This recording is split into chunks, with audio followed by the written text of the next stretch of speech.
Fala, nono ano, tudo bem com vocês?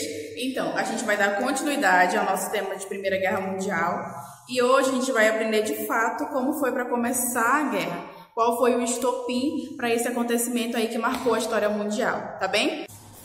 Na aula anterior, nós já vimos os 5 antecedentes, os nacionalismos, a Belle Époque, o conflito nos Balcãs, a concorrência entre os países europeus e o sistema de alianças, tá? Eu vou começar a aula de hoje explicando algo que eu não expliquei muito bem, não expliquei em detalhes na aula anterior. Vou começar explicando o sistema de alianças, como é que funcionava. Muito bem, nós vamos pensar a Europa como 2 grupos, tá? Grupo A e grupo B. No grupo A, eu tenho as potências centrais.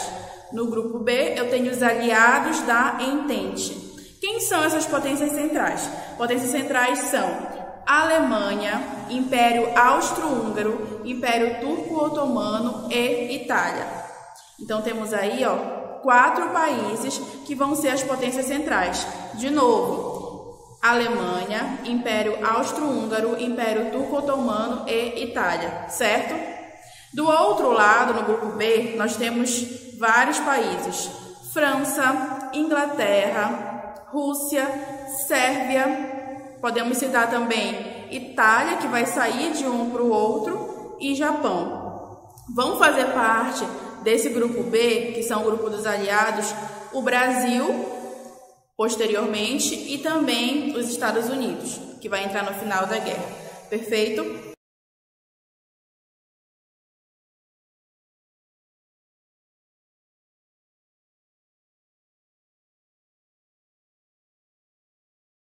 Então temos aí um grupo maior do que o outro.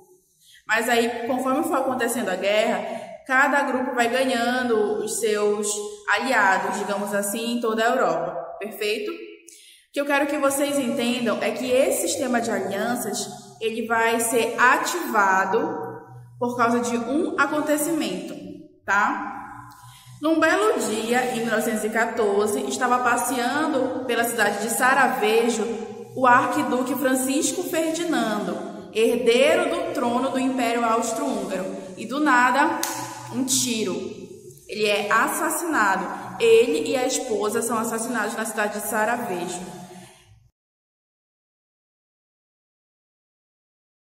Olha só, esse cara que foi assassinado, ele é herdeiro do trono do Império Austro-Húngaro.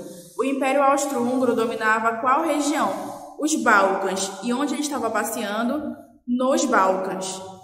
Então, o Império Austro-Húngaro vai acusar um outro país de ter feito isso. Na aula anterior, eu falei para vocês que tinha um país que auxiliava os Balcãs, que apoiava os Balcãs na luta pela independência em relação ao Império Austro-Húngaro. Qual era esse país?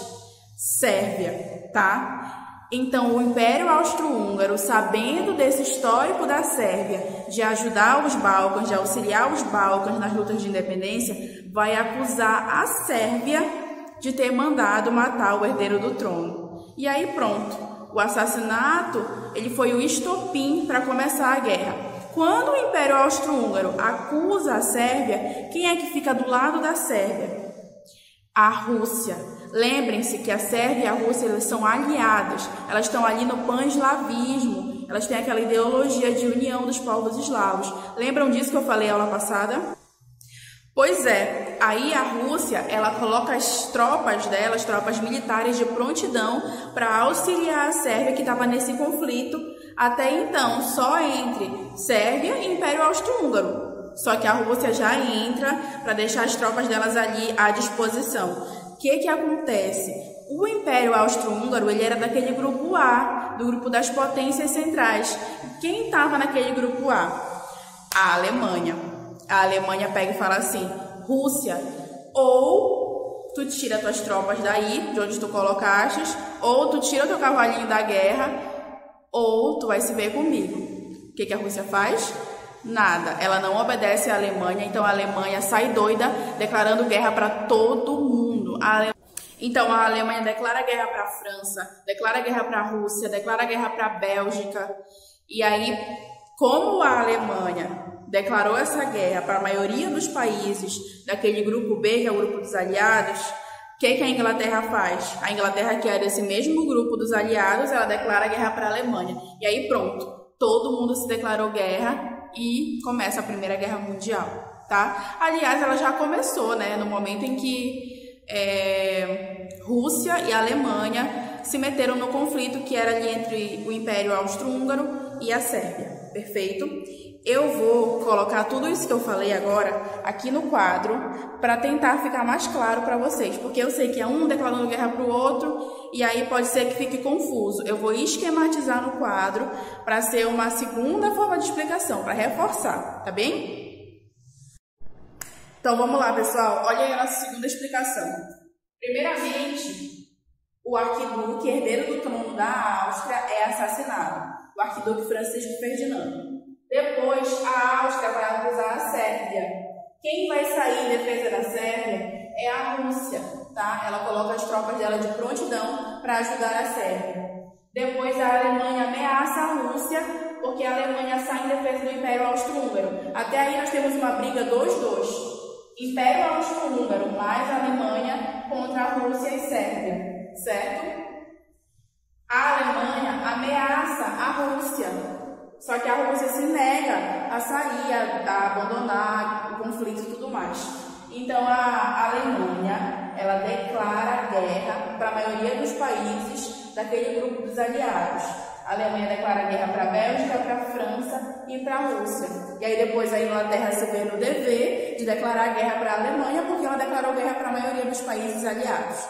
Perfeito? Então, toda essa fofoca aqui, ela vai acabar gerando a Primeira Guerra Mundial, que foi um dos conflitos mais sangrentos que já se viu na história, certo? Outras coisas importantes, vamos lá. Nós estamos falando aí da Rússia e ela foi um dos países que começou a guerra. Porém, a Rússia ela não vai estar na guerra até o fim. Em 1917 vai acontecer a Revolução Russa e aí no ano seguinte a Rússia ela vai ter que se retirar da guerra para resolver os seus problemas, tá bom? Assuntos internos do seu país. Outro ponto importante, vocês estão vendo aqui que nesse momento não aparece os Estados Unidos, porque ele só entra na guerra em 1917, tá? Quando ele tem alguns navios atacados por submarinos alemães. Tia, cadê o Brasil da Primeira Guerra Mundial? O Brasil ele vai participar, mas nos primeiros anos ele vai se manter neutro, tá bom? Nos primeiros anos o Brasil não vai nem querer saber de Primeira Guerra Mundial. Ele só vai entrar de fato mesmo no conflito logo depois que alguns navios brasileiros são atacados. E aí vai ficar ao lado dos aliados, certo? Lembrando que os Estados Unidos também entrou ao lado dos aliados, que são Inglaterra, França, tá? Perfeito até aí? Vocês vão perceber aí no mapa. Parou aí. Eu vou dividir essa aula em duas partes. Vocês estão vendo a parte 1 e a parte 2 vocês vão ver na próxima, tá? Senão vai ficar muito grande esse vídeo. Beijos e até mais.